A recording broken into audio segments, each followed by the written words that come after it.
May it please the court, counsel. My name is Gregory Sherwood. I am court-appointed counsel for Damian Jones. He filed a pro se 2255 motion.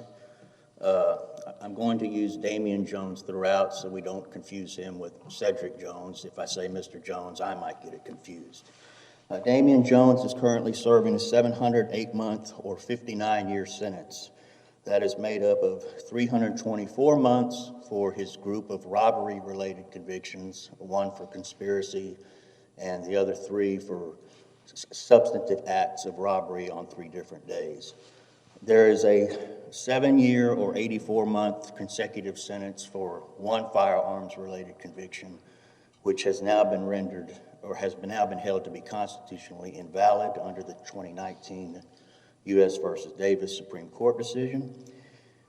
Damian Jones is serving a second firearms-related conviction that is still valid because it is connected to a substantive robbery conviction.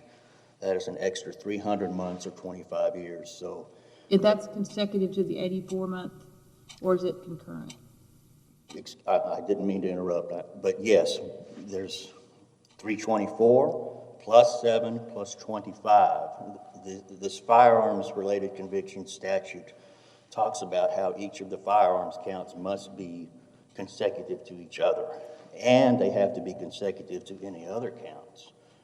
For example, in the rearrangement hearing back in 2015, when Damian Jones was age 31, he talks about, well, I'm glad I'm looking at 32 to life because he's thinking 7 plus 25. And what somebody should have said, and what they kind of did say, but it really didn't get emphasized to him is, well, no, you're looking at 7 plus 25 plus what you get on the robbery, because all 3 of those must be consecutive. But in any event, that's just a factual matter I wanted to point out. The government wants to hold Damian Jones to the benefit of his bargain by enforcing what the government calls a favorable plea agreement or an extremely favorable plea agreement. This was not a mutually beneficial agreement. Damian Jones, in the abstract, yes, he saved 50 years by having 2 other firearms-related convictions dismissed by the government, but there's no difference between the 59-year sentence he's serving and 109-year sentence. He's not going to survive either one. So all of the cases cited by the government in its brief and in its Rule 28 letters, I pointed out in a November Rule 28 letter that all of those cases deal with instances where those defendants did get a benefit. They got a reduced sentence or a lower sentence that they can theoretically survive. Damian Jones, he'd have to live to 90 to survive the 59-year sentence he's currently serving.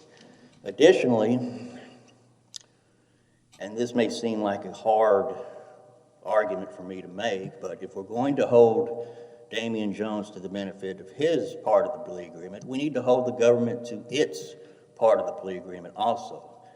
Those 2 firearms convictions that were dismissed, those are still constitutionally valid. They were related to substantive robbery convictions.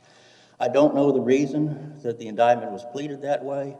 I don't know if the evidence was different.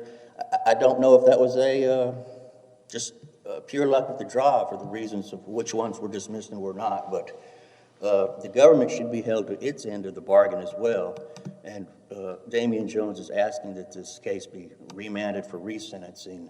One of the firearms convictions would have to go away, but the second firearms conviction would need to be resentenced at the 7-year to life range, not the 25-year to life range.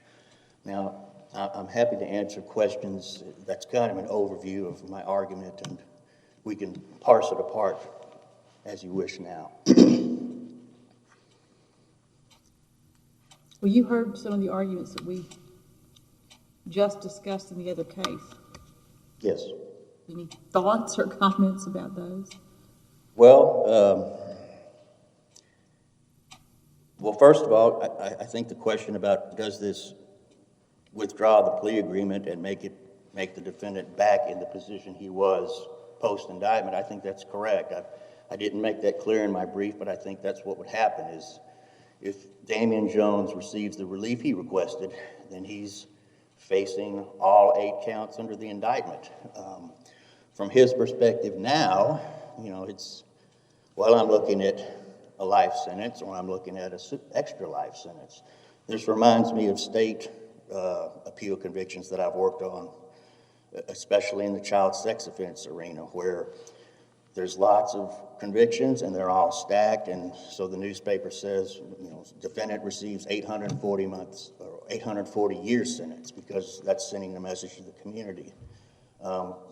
It's been my experience that robbery convictions sort of have that same characteristic. They're all serious. I mean, the facts were bad. If I was the government, I would be emphasizing the facts as it did in its brief. And I recognize that there's nothing I can do about the facts of the case. And I also recognize that if Damian Jones is sent back for resentencing, that Judge Boyle has, she's not, what I'm trying to say is we don't automatically subtract 84 and leave it at that.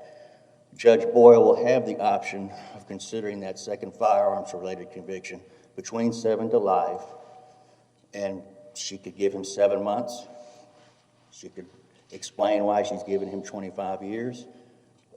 It's within her discretion. I recognize that, but it still needs to be sent back for resentencing if the court agrees with our arguments that post-conviction relief should have been granted.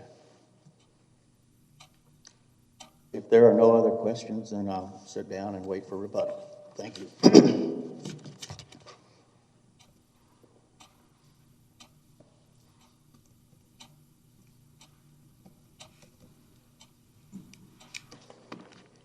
May it please the court.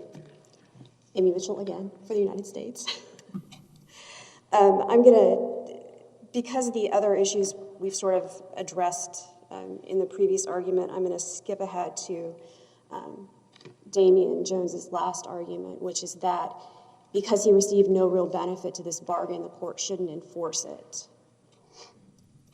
And that's unconvincing for a couple of reasons. First of all, there's no authority for it. In looking at even the circuits that recognize a formal miscarriage of justice exception, none of those look backward to the degree of benefit the defendant received.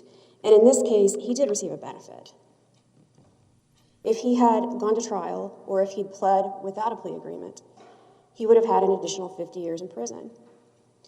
And that would have been a guaranteed additional 50 years in prison. At least as he stood with this plea agreement, he could walk into sentencing knowing for sure he was going to walk out with 32 years, but that the court had discretion in the sentence on the underlying convictions. And he could argue for downward variance, mitigating factors, all of those things. He had a possibility of a sentence that was closer to 32 years, which is much better than 82 years plus a sentence on the underlying convictions.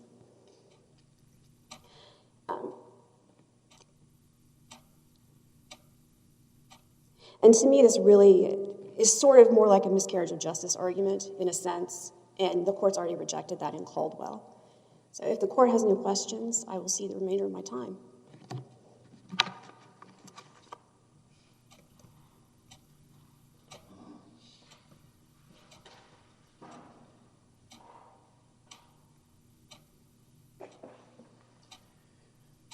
I would only repeat that 109 years or 59 years, it's the same to Damian Jones.